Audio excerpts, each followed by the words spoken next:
GST परिषद की 55वीं बैठक के बाद केंद्रीय वित्त मंत्री निर्मला सीतारमण ने प्रेस कॉन्फ्रेंस की। इस दौरान उन्होंने कहा, अनपैक्ड पॉपकॉर्न पर 5% जीएसटी लगेगा। लेबल वाले और ब्रांडेड पॉपकॉर्न पर 12% टैक्स लगेगा, जबकि कारमेल युक्त पॉपकॉर्न को 18% के टैक्स स्लैब में रखा गया है।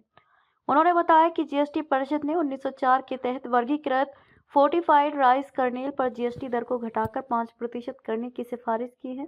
जीएसटी परिषद ने जीन थेरेपी पर भी जीएसटी से पूरी छूट देने की सिफारिश। जीएसटी परिषद ने मोटर वाहन दुर्घटना निधि के लिए तीसरे पक्ष या मोटर वाहन प्रीमियम से सामान्य बीमा कंपनियों द्वारा योगदान पर जीएसटी से छूट की सिफारिश की। जीएसटी परिषद ने वाउचर के लेन देन पर जीएसटी न लगाने की सिफारिश की है, क्योंकि वे ना तो माल की आपूर्ति हैं और न ही सेवाओं की आपूर्ति।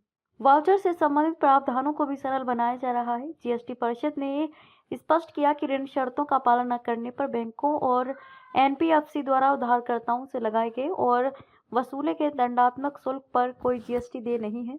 जीएसटी परिषद ने केवल जुर्माना राशि से संबंधित पारित आदेश के संबंध में अपीली प्राधिकरण के समक्ष अपील दायर करने के लिए पूर्व जमा राशि के भुगतान में कमी की सिफारिश। उन्होंने बताया कि जीएसटी दरों को तर्कसंगत बनाने के लिए मंत्रियों के समूह जीओएम ने अपनी रिपोर्ट पेश करने को स्थगित कर दिया है। बिहार के उप मुख्यमंत्री सम्राट चौधरी ने बताया कि रिपोर्ट में 148 वस्तुओं पर कर दरों में बदलाव की सिफारिश की गई है।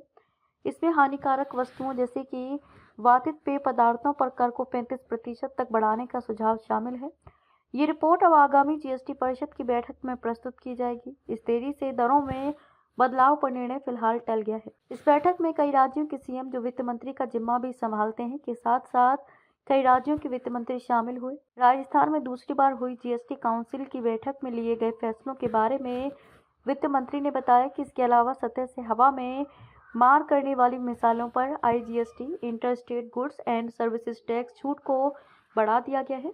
साथ ही देश से बाहर माल भेजने वाले सप्लायर्स को सप्लाई पर कंपेंसेशन सेस कम कर दिया गया है। वित्त मंत्री सीतारमण ने बताया कि इस फैसले से एक्सपोर्टर्स का वर्किंग कैपिटल बढ़ेगा। इसके अलावा 50% फ्लाई ऐश वाले एसीसी ब्लॉक्स पर 12% जीएसटी लगाए जाने की घोषणा की। वित्त मंत्री ने बताया कि जब किसान काली मिर्च और किशमिश की सप्लाई करेंगे तो उस पर जीएसटी नहीं लगेगी। जीएसटी काउंसिल ने 45 वस्तुओं पर टैक्स दरों में कमी की घोषणा की है, जिससे जनता और व्यापारियों को बड़ी राहत मिलेगी। नवीन चिकित्सा पद्धतियों को बढ़ावा देने के लिए जीन थेरेपी पर जीएसटी पूरी तरह से माफ कर दी गई है। 2019 के निर्णय के तहत रक्षा क्षेत्र के उपकरणों पर दी जा रही जीएसटी छूट को जारी रखा गया है। निर्यात से जुड़े उत्पादों पर जीएसटी दरें घटाकर निर्यातकों को प्रोत्साहन दिया गया है। एटॉमिक ऊर्जा एजेंसी के निरीक्षण से संबंधित उपकरणों पर जीएसटी में पूर्ण छूट प्रदान की गई है। मुफ्त वितरण के लिए तैयार किए जाने वाले खाद्य उत्पादों पर जीएसटी दरों को घटाया गया है। वित्त मंत्री ने इन निर्णयों को देश की आर्थिक मजबूती और जनता के लिए फायदेमंद बताया। उन्होंने कहा कि सरकार उद्योग, निर्यात, चिकित्सा और सामाजिक कल्याण के बीच संतुलन बनाते हुए नीति निर्माण कर रही है। इन सुधारों से व्यापारियों और आम जनता को जीएसटी का सकारात्मक प्रभाव महसूस होगा। साथ ही रक्षा और चिकित्सा क्षेत्रों में नए अवसर पैदा होंगे। वित्त मंत्री ने यह भी संकेत दिया कि भविष्य में जीएसटी काउंसिल कुछ और बड़े फैसले ले सकती है, जो देश की अर्थव्यवस्था को नई दिशा देंगे। वित्त मंत्री निर्मला सीतारमण ने ईवी गाड़ियों को लेकर बताया कि ईवी अगर आप नया खरीदते हैं तो 5% का जीएसटी देना पड़ता है। अगर कोई ग्राहक यूज्ड ईवी को किसी को बेचता है तो 1 भी रुपया जीएसटी नहीं लगेगा। लेकिन अगर कोई कंपनी यूज्ड ईवी को खरीदती है या बेचती है तो 18% का टैक्स देना पड़ेगा, जैसे पेट्रोल डीजल की गाड़ियों पर देना पड़ता है। उन्होंने कहा कि 2000 से कम पेमेंट करने वाले पेमेंट एग्रीगेटर्स को जीएसटी से छूट देने का फैसला दिया है।